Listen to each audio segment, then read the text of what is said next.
Bismillahirrahmanirrahim. Assalamualaikum warahmatullahi wabarakatuh. Alhamdulillahirabbil alamin wa bihi nasta'inu ala umuri waddin. Wassalatu wassalamu ala asyrofil anbiya'i wal mursalin wa ala alihi wa sahbihi ajmain, amma ba'du. Pertama, marilah kita panjatkan puja dan puji syukur kepada Allah Subhanahu wa taala yang telah memberikan berbagai macam kenikmatan kepada kita semua, dari nikmat yang paling kecil sampai ke nikmat yang paling besar, yakni nikmat iman dan nikmat Islam, sehingga kita semua masih diberi kesempatan dan kesehatan untuk melaksanakan ibadah puasa ini. Salawat beserta salam semua tercurah limpahkan kepada baginda kita, yakni Habibana wa Nabiyana Kanjeng Nabi Muhammad sallallahu alaihi wasallam, tak lupa pada keluarganya, para sahabatnya, baik tabi'in, khususnya kepada kita semua selaku umatnya. Mudah-mudahan kita semua mendapat syafaatnya nanti di yaumil qiyamah, amin ya rabbal alamin. Hadirin yang saya banggakan, dan semoga kita semua dimuliakan Allah Subhanahu wa taala. Materi yang akan saya sampaikan pada kesempatan ini yaitu tentang Al-Quran dan hadis. Sebagaimana kita ketahui bahwa Al-Quran ini merupakan firman Allah Subhanahu wa taala yang diturunkan kepada Kanjeng Nabi Muhammad SAW melalui perantaraan malaikat Jibril alaihissalam, yang mana fungsinya sebagai pedoman serta petunjuk seluruh umat manusia di alam semesta ini. Bahkan Al-Quran merupakan salah satu kitab Allah Subhanahu wa taala yang diturunkan terakhir setelah kitab Taurat, Injil, dan kitab Zabur, yang mana diturunkannya kitab-kitab inilah melalui para rasul Allah Subhanahu wa taala.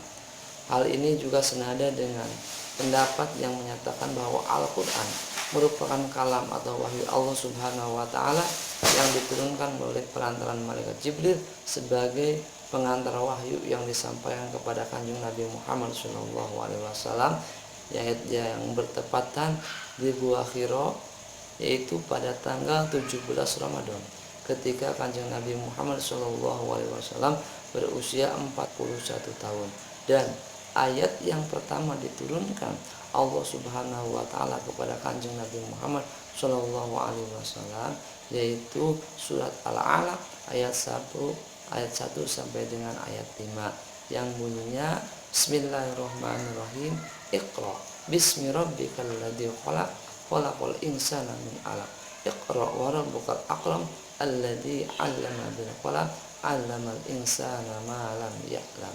Yang mana sengaja Allah Subhanahu wa taala menurunkan ayat yang pertama kepada Kanjeng Nabi Muhammad SAW yang diawali dengan kata Iqra. Artinya apa? Artinya bacalah, bacalah kekuasaan Allah Subhanahu wa taala, yang mana kekuasaan Allah Subhanahu wa taala yang terjadi di alam semesta ini perlu kita tafakuri atas keagungan dan karunia Allah Subhanahu wa taala. Dan sengaja Allah Subhanahu wa taala mengawali dengan ayat-ayat yang pertama kali turun kepada Kanjeng Nabi Muhammad SAW dengan tujuan allamal insana ma lam ya'lam, yaitu untuk memberikan pengetahuan kepada segenap manusia, supaya manusia itu mengetahui apa-apa yang harus dikerjakan oleh manusia dan apa-apa yang harus ditinggalkan oleh umat manusia.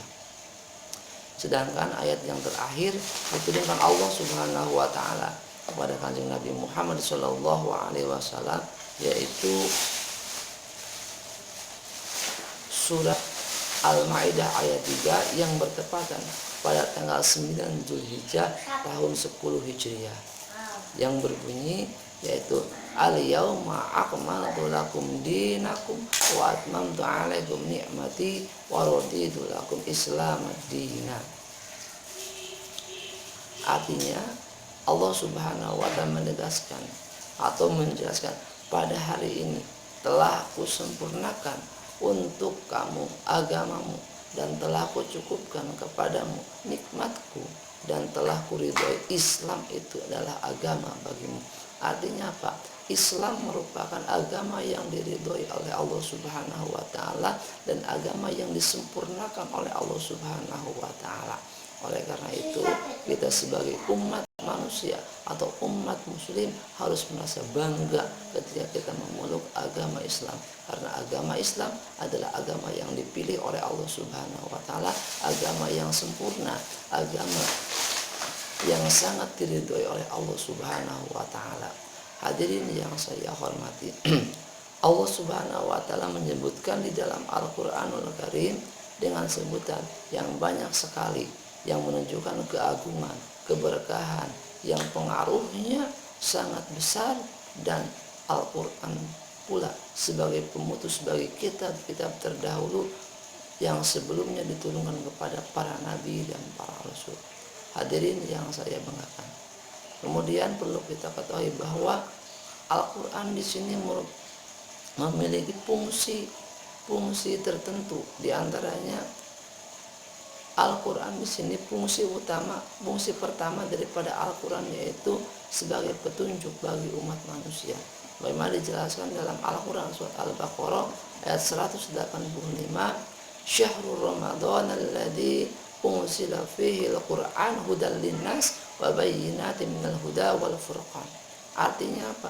Artinya di bulan Ramadan Allah Subhanahu wa taala telah menurunkan Al-Qur'an, yaitu untuk petunjuk bagi seluruh umat manusia. Dengan artian Al-Quran sebagai petunjuk bagi manusia dan penjelasan petunjuk itu dan pembeda antara perkara yang hak dan perkara yang batil.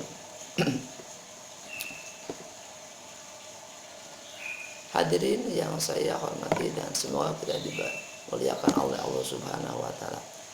Kemudian fungsi daripada Al-Quran tersebut yang nomor kedua yaitu sebagai sumber pokok ajaran Islam. Sebagai sumber pokok ajaran Islam, fungsi Al-Quran sebagai sumber pokok ajaran Islam adalah sudah diyakini dan diakui kebenarannya oleh segenap hukum Islam. Adapun sejarah, adapun ajaran yang meliputi persoalan kemanusiaan secara umum seperti hukum, ibadah, ekonomi, politik, sosial, budaya, pendidikan, ilmu pengetahuan, dan lain sebagainya. Terus yang ketiga yaitu sebagai peringatan dan pelajaran bagi umat manusia. Di dalam Al-Quran banyak diterangkan tentang kisah-kisah para nabi dan umat-umat terdahulu, baik umat-umat yang taat untuk melaksanakan perintah Allah Subhanahu wa taala ataupun umat-umat yang tidak taat atas perintah Allah Subhanahu wa taala. Bahkan kisah-kisah yang diterangkan di dalam Al-Quran maupun hikmah-hikmah yang diterangkan di dalam Al-Quran tersebut di sini merupakan suatu peringatan kepada kita, kepada umat manusia, supaya manusia bisa berpikir, supaya manusia itu bisa mengambil manfaat, bisa mengambil ibarat dari apa yang sudah terjadi pada saat itu.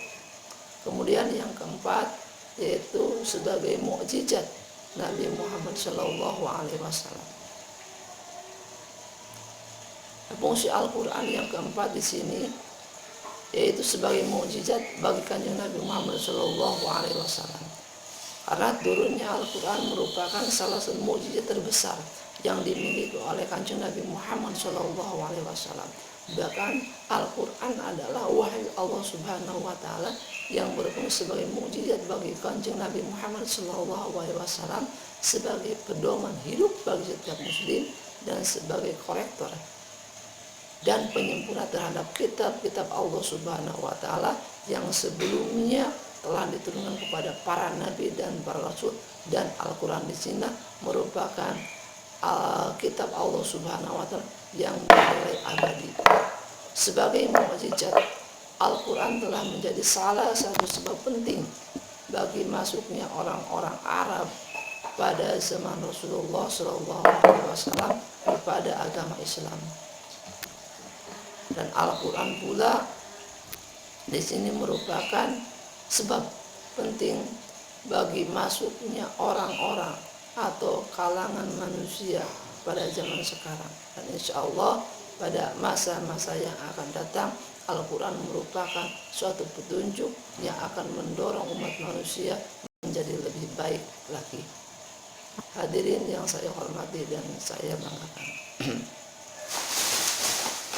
Kemudian yang kedua yaitu sumber ajaran Islam yang kedua adalah al-hadis. Hadis di sini dijelaskan bahwa yang dikatakan dengan hadis adalah seluruh perkataan, perbuatan dan hal ikhwat tentang Kanjeng Nabi Muhammad SAW. Sedangkan menurut ulama yang lain, hadis itu adalah segala sesuatu yang bersumber dari Nabi, baik berupa perkataan, perbuatan maupun ketetapannya.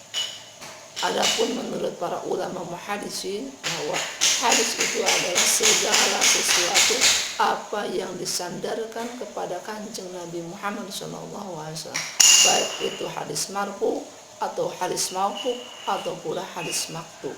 Hadis marfu itu apa? Hadis marfu itu adalah hadis yang disandarkan kepada Kanjeng Nabi Muhammad SAW. Artinya hadis yang langsung diceritakan oleh Nabi kepada para sahabat. Dan yang kedua yaitu hadis mauquf. Hadis mauquf itu apa? Hadis yang disandarkan kepada para sahabat. Artinya hadis yang diceritakan oleh Kanjeng Nabi kepada para sahabat, kemudian para sahabat menceritakan lagi kepada para tabi'in.